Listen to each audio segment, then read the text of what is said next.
جی جناب. صلاۃ التسبیح. دیکھیں موبائل پہ قرآن پڑھنا تو بالکل جائز ہے. صلاۃ التسبیح کے بارے میں اپنا کلپ ریکارڈ کروا چکا ہوں. دیکھیں اختلافی اجتہادی مسائل میں نا اختلاف رائے کا تحمل کیا کریں. یہ جو قضائے عمری پہ جو میں نے اتنا سخت بیان کیا نا اس لیے کہ یہ اجماعی مسئلہ ہے. لیکن جس مسئلے میں علماء کا پہلے سے اختلاف ہو, رفع الیدین کا مسئلہ, امام کے پیچھے فاتحہ کا مسئلہ, اسی طرح شب برات کا مسئلہ, اس میں رات کو فیصلے ہوتے نہیں ہوتے, اور رات کا فیصلہ والا تو وہ بالکل ہی وہ ایسے ہی قول ہے, یعنی کچھ چیزیں اس میں بھی اختلافی ہیں نا. تو جو اختلافی مسائل ہوتے ہیں اس میں اگر ایک عالم اپنی رائے بیان کر رہا ہے تو آپ بے شک اس کی رائے سے اتفاق نہ کریں. کیا ہو گیا بھائی؟ اس کی رائے سے آپ بے شک اتفاق نہ کریں, لیکن اس پہ طنز کرنے کی آپ کو اجازت نہیں. اسی کے بارے میں میں نے کلپ ریکارڈ کروایا تھا کہ صلاۃ و تسبیح پر جتنی بھی حدیثیں ہیں وہ سب ضعیف ہیں. سمجھ رہے ہیں؟ وہ سب کیا ہیں؟ بہت ضعیف ہیں, لیکن کثرت سے ہیں. اس وجہ سے جمہور علماء ان کی کثرت کو دیکھ کر صلاۃ و تسبیح کے سنت ہونے کے قائل ہیں کہ بھئی اتنی کثرت سے ہیں, جو ضعیف حدیثیں کثرت سے ہوں تو درجہ حسن تک پہنچ جاتی ہیں. بات سمجھ میں آ رہی ہے؟ نہیں آ رہی؟ اور حسن حدیث بھی قابل قبول ہوتی ہے. تو اصول حدیث کے لحاظ سے بہت سے علماء نے فتویٰ یہ دیا, جن میں حنفی بھی ہیں. علامہ ابن عابدین جو فقہ حنفی کے بہت مشہور مفتی ہیں, محقق ہیں, ان کا بھی یہی قول ہے. اور فتاوی شامیہ میں جس پہ فقہ حنفی میں اکثر فتویٰ اسی پہ دیا جاتا ہے, اس میں بھی ہے کہ صلاۃ و تسبیح پڑھنا کیا ہے؟ سنت ہے. تو ہمارے مدارس میں یہی قول اختیار کیا جاتا ہے کہ سنت ہے. لیکن بعض علماء ایک دوسری رائے بھی رکھتے ہیں. وہ یہ کہتے ہیں کہ ٹھیک ہے, یہ اصول بذات خود تو ٹھیک ہے کہ ضعیف حدیثیں جب کثرت سے ہوتی ہیں تو حسن تک پہنچ جاتی ہیں, لیکن وہ ایک اور بات کہتے ہیں کہ اس نماز کی جو کیفیت ہے, جو طریقہ نماز کا ثابت ہوتا ہے, نبی سے جو تواتر کے ساتھ جو نمازیں منقول ہیں یہ ان سے ٹکرا رہی ہے. یعنی بعض دفعہ کمزور دلیل کو بھی لے لیا جاتا ہے, لیکن اگر وہ کمزور دلیل متواتر دلیل کے اگینسٹ ہو رہی ہے تو پھر اس کو نہیں لیا جاتا ہے. اور خاص طور پر جو امام ابو حنیفہ اس بارے میں بہت زیادہ سخت ہیں. وہ کہتے ہیں قرآن مجید کی آیت متواتر ہے, اسی طرح کوئی حدیث متواتر ہو تو اس کے مقابلے میں اگر خبر واحد بھی آ جائے گی نا, چاہے وہ صحیح ہو, تو وہ اس کو بھی رد کر دیتے ہیں. وہ کہتے ہیں 100% یقینی چیز کی وجہ سے وہ چیز کو نہیں چھوڑا جا سکتا. یعنی ایک چیز جو 100% یقینی نہیں ہے اس کی وجہ سے اس چیز کو نہیں چھوڑا جا سکتا جو 100% یقینی ہو. اس کی بہت مثالیں ملتی ہیں. حدیث میں آتا ہے کہ البکر بالبکری جلد مئۃ و تغریب عام, کنوارا مرد اور عورت جب زنا کرے تو 100 کوڑے لگاؤ اور 1 سال کے لیے جلا وطن کرو. بالکل صحیح حدیث ہے, بخاری کی حدیث ہے. لیکن امام حنیفہ نے اس حدیث کو کے ظاہر کو نہیں لیا. اب لوگ اعتراض کرتے ہیں امام صاحب نے بخاری کی حدیث چھوڑ دی, یہ اتنی صحیح حدیث چھوڑ دی. بھائی اس لیے چھوڑ دی ہے کہ یہ قرآن کے کیا ہے؟ اگینسٹ ہے. قرآن میں جو زانی کی سزا بیان کی جا رہی ہے وہ یہ ہے کہ الزانیۃ والزانی فاجلدوا کل واحد منہما 100 جلدہ, زنا کرنے والے مرد اور عورت کو 100 کوڑے لگاؤ.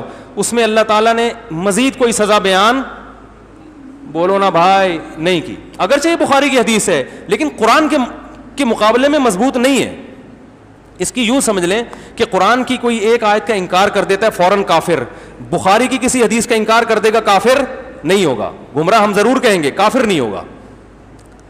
تو اس لیے انہوں نے اس حدیث میں تعویل کی ہے, رد نہیں کیا. تعویل کا مطلب بھئی یہ سیاسی حکم ہے کہ 1 سال کے لیے جلا وطن کر دو, کیونکہ ایک ہی جگہ رہ کر عشق معاشقہ ہو گیا ہوگا, زنا کر رہے ہیں, ان کو ایک دوسرے سے دور کر دیں گے. تو اگر حاکم اور قاضی یہ سمجھتا ہے کہ ان کو جلا وطن کرنے سے فائدہ ہے, زنا چھوڑ دیں گے تو کرنا چاہیے, نہیں سمجھتا تو بعض دفعہ جلا وطن کرنے میں فائدے کے بجائے نقصان ہے. اس لیے کہ یہاں تو مقامی لوگ ہیں, جب انسان اجنبی جگہ پہ جاتا ہے تو برائی کی طرف قدم اور زیادہ. خاص طور پہ لڑکی کو جب جلا وطن کریں گے تو اس کے پاس کمانے کا اور کوئی ذریعہ نہیں ہوگا, وہ زنا ہی کو پیشہ بنا سکتی ہے. سمجھ میں آ رہی ہے بات؟ اب لوگ تو کہہ دیں گے بخاری کی حدیث, حنفی لوگ بخاری کی حدیث نہیں مانتے, بخاری کی حدیث, او بھائی مانتے ہیں لیکن قرآن کو پہلے فوکس کرتے ہیں. لیکن بہت سے فقہا نے اس حدیث کو بھی لیا, ان کے اپنے اصول ہیں, ہر فقیہ کا اپنا اصول ہوتا ہے اور سب صحیح ہے ہمارے نظر.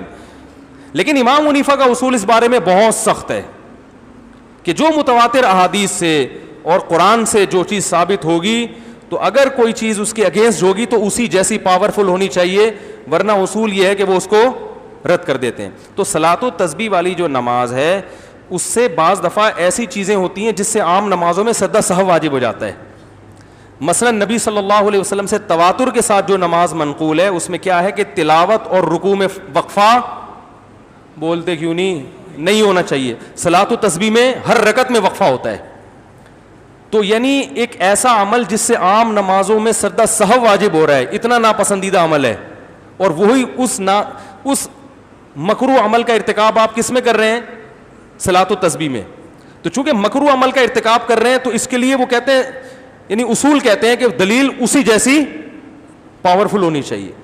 لیکن میں نے بتایا مسئلہ اختلافی ہے, جمہور بہرحال اس کے سنت ہونے کے قائل ہیں اور بعض حضرات اس طرف گئے ہیں. تو میرا رجحان, میں تو نالائق آدمی ہوں, میرا تو مجھے یہ کہتے ہوئے بھی شرم آتی ہے میرا رجحان, لیکن بن تو سکتا ہے نا, کسی کے رجحان پر تو گورنمنٹ کی طرف سے کوئی پابندی نہیں ہے. تو میرا رجحان اس لیے اس طرف ہے کہ بھائی جب صحیح احادیث جو بالکل بے غبار ہیں ان سے اتنی کثرت سے جو نمازیں ثابت ہیں پہلے وہ پوری کر لو, پھر ٹائم بچے تو پڑھ لو. لیکن آپ جب وہ ان کو کریں گے تو وہی اتنی زیادہ ہیں کہ آپ کے پاس اس طرف آنے کا ٹائم نہیں بچے گا. پھر بھی کوئی کر رہا ہے تو بھائی جمہور کا مذہب ہے, ہم اس کو بدعتی نہیں کہہ سکتے.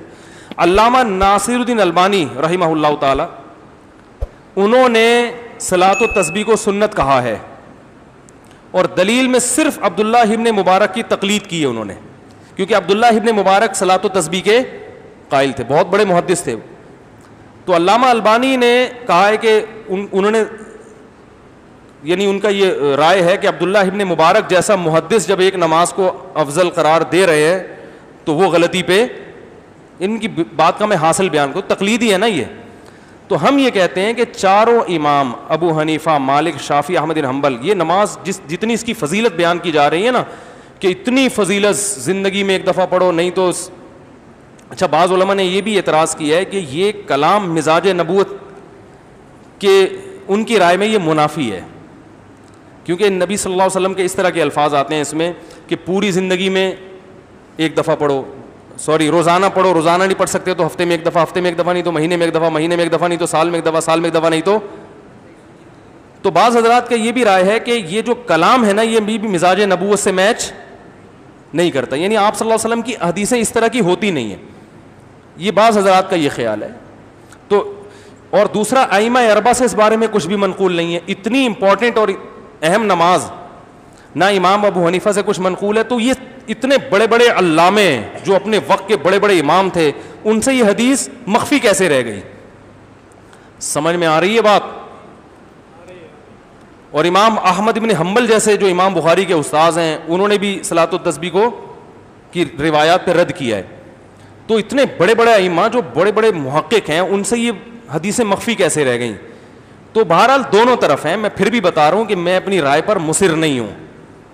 کوئی صلاۃ و تسبیح کا مجھ سے پوچھتا ہے تو میں عمومی طور پر اس کو وہی فتویٰ بتاتا ہوں جو جمہور کا ہے, کیونکہ امت کو مزید اختلاف میں نہیں ڈالنا. لیکن یہ چونکہ کسی نے پوچھا تھا تو جب ایک دفعہ زبان سے بات نکل جائے تو پھر تو بھگتو صحیح ہے نا, ورنہ میں نے 15 سال یہ مسئلہ کبھی ممبر سے بیان نہیں کیا. بھئی عوام چلو عبادت ہی کر رہی ہے, جمہور کے قول پر عمل کر رہی ہے, کرتی رہے, یہ کوئی اتنے بڑے مسائل نہیں ہیں کہ ایک نئی جنگ چھڑ جائے. لیکن وہ ہو گئی, وہ زبان سے نکل گیا تو پھر اس پہ توپوں کا رخ دھاڑ ٹھیاؤ پوری فائرنگ ہو رہی ہے. یہ دیوبندی نہیں ہے, یہ یوں نہیں ہے, تو یہ فلانا نہیں ہے, تو یہ یوں نہیں ہے, تو یہ حنفی نہیں ہے, کوئی پتہ نہیں کیا کیا بنا دیا مجھے. تو اتنا بڑا مسئلہ نہیں ہے, پڑھ لیں ٹھیک ہے نا. میں نہیں پڑھتا, مجھے گن پوائنٹ پہ کسی کا باپ بھی نہیں پڑھا سکتا ٹھیک ہے نا. اگر میری رائے تبدیل ہوگی تو میں پڑھ لوں گا. باقی جو پڑھ رہا ہے تو میں اس کو بدعتی بھی نہیں کہتا, کیونکہ دونوں طرف علماء ہیں.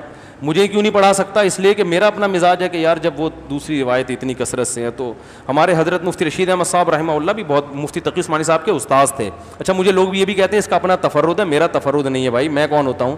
بڑے بڑے علماء اس کے قائل رہے ہیں. تو ہمارے شیخ مفتی رشید احمد صاحب جو دارالعلوم کرنگی میں شیخ الحدیث تھے, حضرت مفتی تقی عثمانی صاحب, مفتی رفیع الرحمانی صاحب نے حضرت سے 8 سال پڑھا ہے.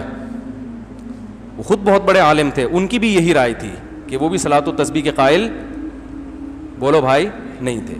بلکہ وہ تو یہ کہتے تھے کہ میں نے جو 50-60 سال صلاۃ و تسبیح پڑھی ہے تو میرا دل چاہتا ہے کہ میں یہ نمازیں لوٹا لوں, کیونکہ وہ سجدہ سہو واجب ہو رہا تھا نا.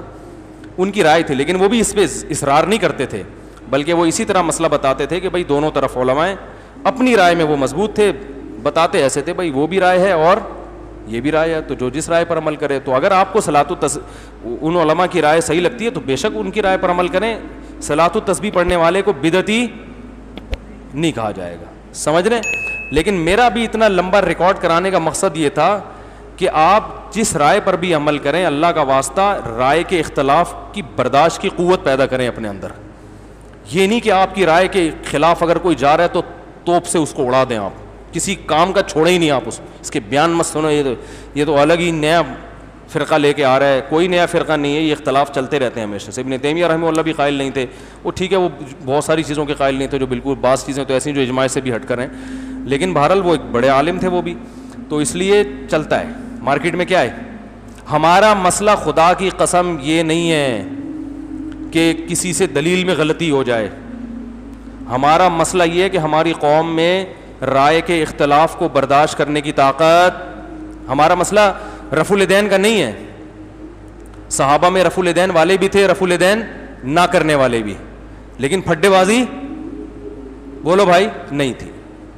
تو ہمارا جو مسئلہ ہے نا کہ بس میری رائے پہ اڑ جائے کہ میں ہی صحیح ہوں, باقی سارے کیا ہیں غلط ہیں. تو نہ میں صلاۃ التسبیح پڑھنے والوں کے بارے میں ایسی رائے رکھتا ہوں, تو نہ آپ میرے بارے میں ایسی رائے کہ زیادہ زیادہ. ہمارے حضرت بعض دفعہ یہ بھی کہتے تھے کہ جب کوئی, اچھا یہ بھی یاد رکھیں تقلید مجتہد کی ہوتی ہے, مجتہد کے علاوہ کسی اور کی تقلید نہیں ہوتی کہ کسی نے بھی کچھ بھی لکھ دیا. امام و حنیفہ اور یہ جو امام شافعی, تو ان کی تو اس لیے ہوتی ہے کہ یہ بہت بڑے محقق تھے, یہ تو ہماری سوچ سے بہت ہوئے, انہوں نے تابعین تبع تابعین کا دور دیکھا ہے. ان میں غلطی تو ان سے بھی ہو سکتی ہے, لیکن ان میں غلطی کا امکان ہم میں جتنا امکان ہے نا اس سے کم ہے, ہم میں غلطی کا امکان زیادہ ہے. مجھے ایک صاحب کہنے لگے کہ یار امام حنیفہ سے غلطی نہیں ہو سکتی. میں نے کہا ہو سکتی ہے, لیکن آپ کی جو تحقیق ہے نا اس میں غلطی کا امکان امام حنیفہ کی تحقیق سے غلطی کے امکان سے زیادہ ہے. 100% تو اجتہادی مسائل میں کوئی بھی رائے قائم نہیں کی جا سکتی کہ کون صحیح ہے کون غلط ہے, امکان ہی کی بیس پہ چل رہا ہے کہ کس میں امکان زیادہ ہے کس میں. میں نے کہا ان میں کم ہے, آپ میں زیادہ ہے. تو امام حنیفہ کے بعد جو لوگ ہیں, تو پھر کوئی جو مفتی ہو جو خود تحقیق کر سکتا ہو, اس کے لیے پھر ہر ایک کے قول کو بالکل ہی جو ہے نا وہ, تبھی ایسا ہوتا ہے. بہت سارے اقوال ہیں شامیہ میں ہیں جن پہ فتویٰ نہیں دیا جاتا, تو یہ چلتا ہے مارکیٹ میں, سب چلتا ہے. تو اس میں زیادہ ٹینشن لینے کا نہیں ہے. بولے یہ بھی ٹھیک ہے, اور زیادہ زیادہ بول دیں مفتی صاحب کا تفرد ہے. کیا بول دیں, بولے صاحب کہ اپنے مفتی صاحب کبھی کبھی سٹھیا جاتے ہیں. یہ کمنٹ کر لیں یار مفتی صاحب بہت اچھے ہیں, بہت اچھا بیان کرتے ہیں, کبھی کبھار پٹری سے اتر جاتے ہیں. اتنا لکھ دیں تو بھی مجھے کوئی تکلیف نہیں ہوگی. اس دفعہ صلاۃ التسبیح کے معاملے میں مفتی صاحب پٹری سے اتر گئے ہیں, بس اتنا بول دیں چلے گا. بھائی کوئی بھی پٹری سے کسی بھی وقت ٹرینیں اترتی ہیں, ہمارے جہاز اتر جاتے ہیں. اترنا رن وے پر ہوتا ہے, بنگلے میں جا کے اترتے ہیں. تو مفتی صاحب نہیں پٹری سے اتر سکتے, تو بول دیں بھائی پٹری سے اتر گئے. لیکن یہ کہ یہ اسلام سے ہی خارج ہو گئے ہیں اور یہ اہل سنت سے خارج ہو گئے ہیں, یہ تو پاگل ہو گیا ہے, اس کا تو دماغ خراب ہو گیا ہے, یہ پھر تھوڑا, یہ آپ پٹری سے یہ آپ پٹری سے اتر گئے, مفتی صاحب نہیں اترے. پھر اللہ تعالیٰ سمجھنے کی عمل کی توفیق عطا فرمائے. چلے جائیں بھائی, بہت ہو گیا.